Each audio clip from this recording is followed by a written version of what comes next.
Most solar panels won't be affected. Even if they are, it's going to be minimal. Your batteries, whether they're hooked up or not hooked, won't be affected at all. EMP has no effect on your batteries. Your inverter more than likely will be, depending on the motherboard, the sensors, and the other electronics it has inside of it. Best way to protect that inverter is to put it inside of a Faraday cage.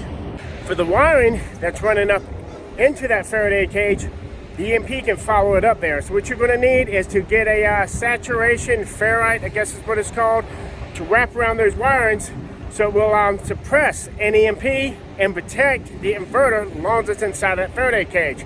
Also, make sure that all your electronics are also protected as well inside your truck from an EMP with these suppressors as well.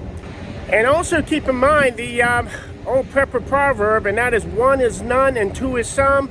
Wouldn't help to have a standby inverter already inside of a Faraday cage, well sealed up, just in case something happens to the first one. If you're interested in these EMP shields, just click the Linktree link and scroll down to Faraday Defense. Click on there. The best advice I can give you is contact them. Explain to them what you have.